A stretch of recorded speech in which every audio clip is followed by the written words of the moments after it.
And welcome back to Phuket in Focus. And it's not very often that a book comes along that makes a huge impact, especially here in Phuket.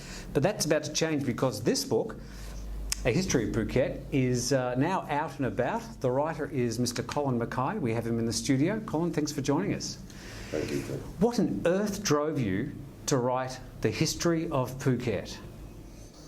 Well, I'm a historian. I studied history at Edinburgh University. I got my master's degree, and I've always loved history. It's from beginning I could read. And when I came here, I've lived here for 15 years. I found it very difficult to find anything about the history here. So some years ago, I had some free time, and I set about finding out the history. I found out really good stuff. You know, there's really interesting stuff. There's 6,000-year-old trading island. The Greeks were here, the Romans were here, the French tried to take it, the Dutch tried to, and I never knew any of this. So I thought eventually, well, hold on, I'm going to write a book about it and catalogue it all and get going. And so I set about doing that. That was 5 years ago. Well, how long did you think it would take you at the time? 2 or 3 years, I think. Oh, that's okay. You know, but I mean, I did a lot of research as I went, but I had it written within about 3 years, I'd say. But then, you know, you have to collect the maps. You make the maps up, you get all the pictures, you have to find a publisher. And the thing I'm most proud of in the book is the bibliography in the back. It's 800 books are listed there. I'm using 1,000 quotes from people. And going with an academic publisher like White Lotus, you have to define every quote to every page in the book so that further researchers can check it. But that's a very strong resource for the future for any other students of Phuket history. And that was 6 years of. Nowadays it's easier, but for me I had to fly to Singapore, Kuala Lumpur, you know, Bangkok, even London. There's a lot of stuff in London. Now more and more, as these libraries are putting stuff on the net, you can sit in your bedroom and get half of it. That wasn't the case 6 years ago. Colin, which part of the research really surprised you as you were researching? You must have come across a few things and went, I didn't know that. The fact that the Romans and Greeks came here, you know, I don't think anyone. Also, when I got on, there was a lot of Arab traders here going from about the 5th century, well, right to the 15th. And when I started reading it, I was thinking of Sinbad the Sailor all the time. I started to do some more work on Sinbad the Sailor and realized he lived in Phuket. If you read the original translations of the 1001 Nights, there's evidence in there that is almost irrefutable that he was living in Phuket. And for example, that would be massive marketing somewhere else. If it was in America, we'd have the Sinbad state on our car number plates. You know. Instead of James Bond Island. Well, you know, that's one other thing, but there's a very symbiotic relationship between history and tourism, as most of us in the Western world know. And they should really be, not that Phuket needs more tourists, it's doing fine as it is, but certainly we'd get a different type of tourist if they thought it just wasn't, you know, beach resorts and drinking bars, basically. How much of Phuket's history is written down and verified, and how much is like spoken from one generation to another? The spoken stuff I can't verify because my Thai is not that great, but I have had a lot of interviews with older generation people, and frankly it's not very reliable, should we say. People say stuff that they think, but on the other hand, the Thai records, they were very bad at keeping records, and also in the ancient times, they've only been in Phuket since the 14th century. They came roughly around the 14th century. On the 17th century, when Ayutthaya was destroyed, most of the Thai records went. So unfortunately, we have to lean very heavily on Arabic, Chinese, and then later European, who did keep much better records, and they still survive, some of them.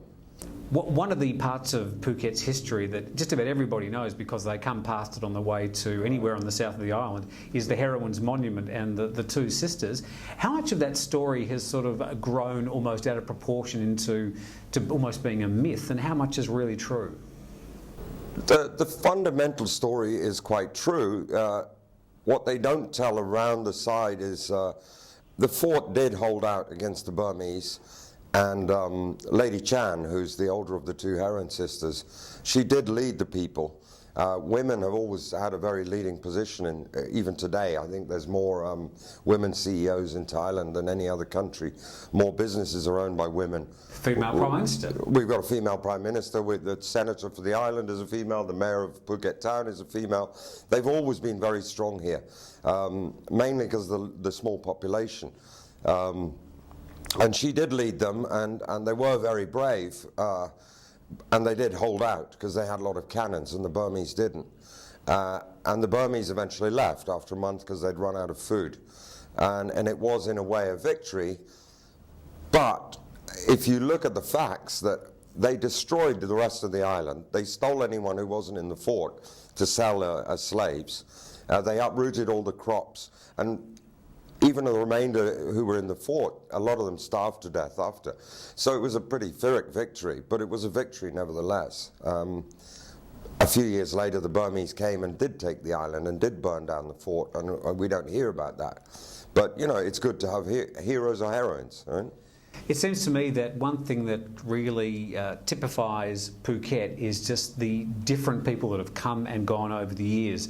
And now with tourism, tourism itself is very recent on the island, but now we've got different influxes of tourists. There's the Europeans, and then there were the Australians, and now we've got a lot of the Asian partners coming in to see Phuket, and of course the Russians. So there seems still this continuing story. It's what's been happening for, I'd say, 5,000 years. Yeah. Originally, I wanted to call this book An Island in the Winds, because 6 months the wind blow this way, 6 months they blow that way, and the monsoon, mausim, seasonal in Arabic. And so from time to time influences come from the east, then they come from India and the west, and they meet here, and because it's a very sexually free society, it always has been, they interbreed. So this, as of today, there's always been a lot of people around with more than one nationality of blood. Now, since the Second World War in Thailand began, they're all called Thai Muslims, but those are Arabics, Uzbekistani, Indians, their heritage. And now you have what's called the Lukrung, you know, the half-children like my daughters. And they're a complete mix, completely international people. Some of them go to school in Russia, some go to school here, some study in Australia or New Zealand or England or France. And so it just carries on being a melting pot of societies and food too. That's why the food's so great here. You know? Tell me, how many have you had printed so far?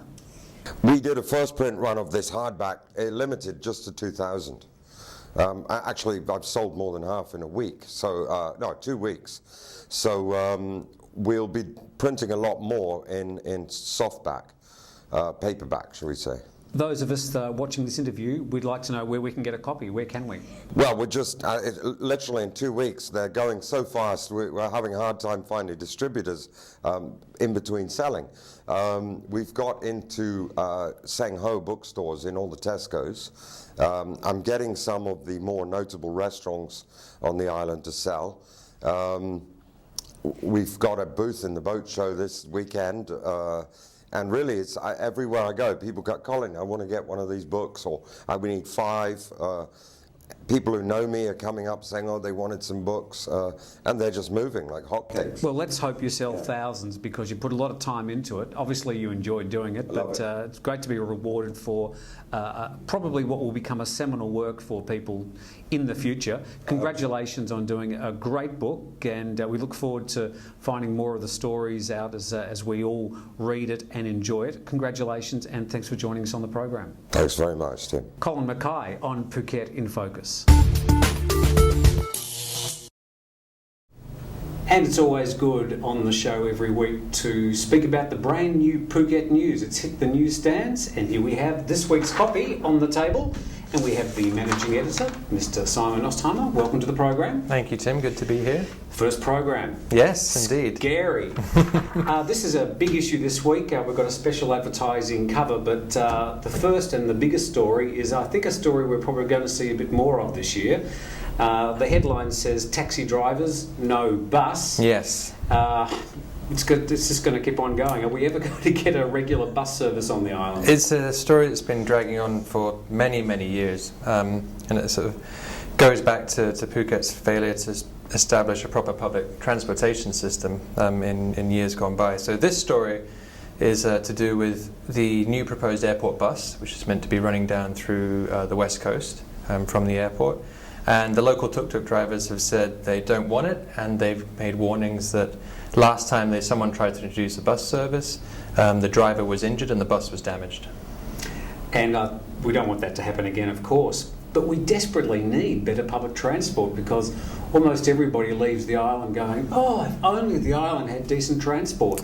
Well, the other issue with it is the lack of public transportation means that tourists come here, they quickly realise tuk-tuks are very expensive, and it forces them to rent scooters, which everyone can do. They're very cheap, but most of these people don't know how to ride it, and certainly not in Phuket traffic conditions. And the road fatalities. And the road fatalities, that. yes. Yeah. So it's indirectly causing a lot more problems. The other thing is too that because they don't tend to feel that they can travel too far, because a lot of them stay in Patong, they don't really get out of Patong Beach. That's true. I mean, this particular airport bus, this is basically from the airport to the west coast. So it doesn't address the issue of a wider need for public transportation. But certainly it does limit people in terms of what they see and do. And a lot of the threats seem to be coming from the Kata Koron taxi and tuk-tuk drivers. Are they a particularly militant lot? I think they're as militant as any other group on the island. It's just they feel with this particular bus service that their own special interests could be in danger. And by special interest, basically the huge amounts of money that they're making. It's very tribal, isn't it? It's, they're all protecting their little patch. Even if you go to a hotel, they've usually got the same taxi or tuk-tuk out the front, and they're protecting their little patch of land. Well, there's been times past. I mean, the hotels are not allowed to run their own bus services. They're allowed to provide pickup from the airports to the hotel, but then if guests want to go from the hotel on the sightseeing tour, the tuk-tuks demand that they go with them. And there have been cases where tourists have been pulled out of vans because it's not been part of this grouping. Welcome to Thailand. Welcome to Phuket. Another story, and we've seen a lot of this over the last couple of years as well, are these illegal beach restaurants. This one's drawn a bit of focus this week. It's actually a restaurant that I frequented a lot myself. I can recommend the Mango Shake. But it seems a bit under threat, although there's a twist to this story. Well, it's the restaurant in Nai Han. As you say, quite popular with locals and tourists, but there have been complaints about sort of the runoff with the wastewater and things affecting the lagoon area, which is right in front of it, where lots of families go and children. And so there was these complaints made, and the restaurant was ordered destroyed. And so we went down to speak with them and said, "How do you feel about this? Obviously, you spent money on putting in this new concrete foundations." He said, "This is the first I've heard of it. I had no idea that I was scheduled for demolition." Was that I have no idea, or I've got no idea? That's what he said. I mean, we can't infer anything from that. Okay. A lot of the locals, though, were noticing a very prominent pipe that we got shots of from Phuket News TV during the week, sort of running down into the stream, and also some rather suspicious algae on the rocks right below the restaurant. Yeah, but I'm not a scientist. I mean, you'd have to sort of test the waters to find out exactly what was causing that problem. You're everything else in the Phuket News. Why can't you be a scientist as well? Moving into some other parts of the paper before we get to the life section. What's the Mission Impossible story about? This story is something that Alistair Forbes, the executive editor, has been following for quite some time. Basically, one company was appointed to construct all of the new police stations and accommodation blocks for the entire country. It was a mistake from the start. They've been given an extension of deadline repeatedly, kept on failing to meet it, and now the police have issued one last 30-day deadline. If they fail to do that, they're going to be sued in court for billions in compensation. So we've got a whole lot of police in Thailand living in tents? While they're looking at half-completed blocks of accommodation. Not on. An interesting article you've got is why we need the Russians. I mean, a lot of us would sort of look around and notice a lot of Russian people living on the island. Indeed, we've got our very own version of the Phuket News, Novosti Phuketa. Why we need the Russians? What's the basis of this story? It's addressing a lot of negative comments and feelings that we've had towards the Russian community. They've been in the news recently with the attacks on sort of allegedly Russian-owned businesses in the north of the island, and we had that as our front page story a few weeks ago, and people have just, I say, been commenting negatively about the Russians,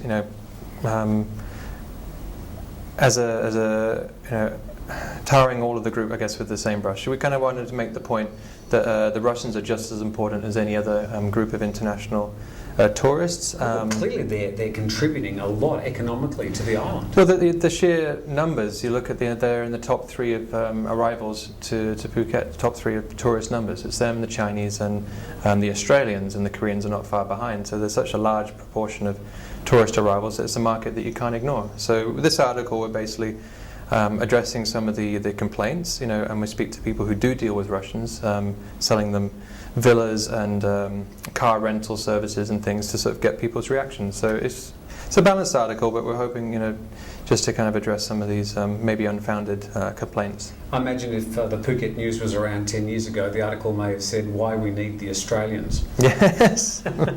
One of the great features of the Phuket News each week is right in the middle, and it's the life section. What's in life this week?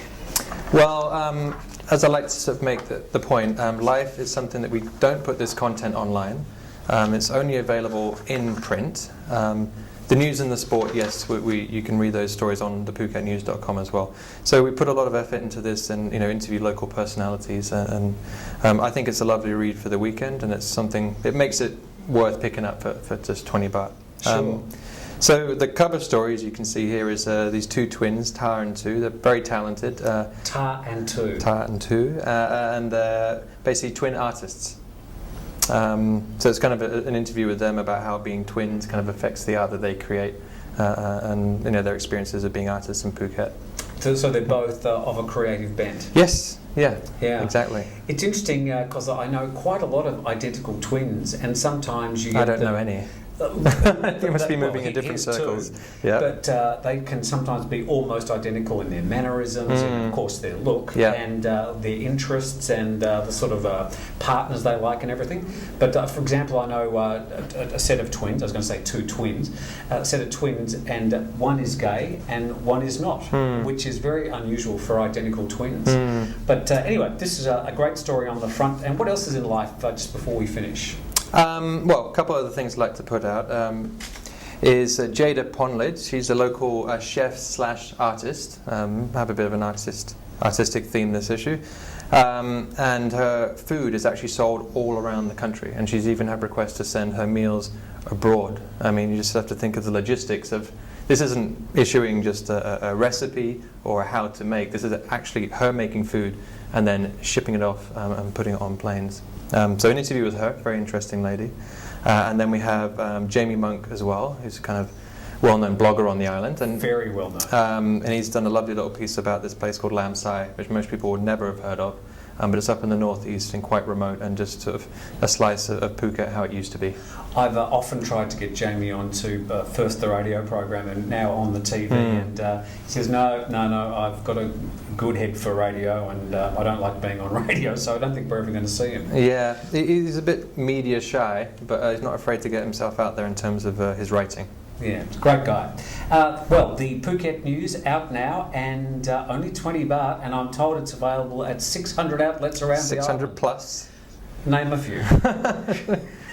Over the road at Tesco. Tesco, Sang Ho, Family Mart, 7-Eleven. Central. Junk Salon. And another 595. Yes. Simon O, the managing editor of the Phuket News, thank you very much for being with us today. Thank you very much, Tim.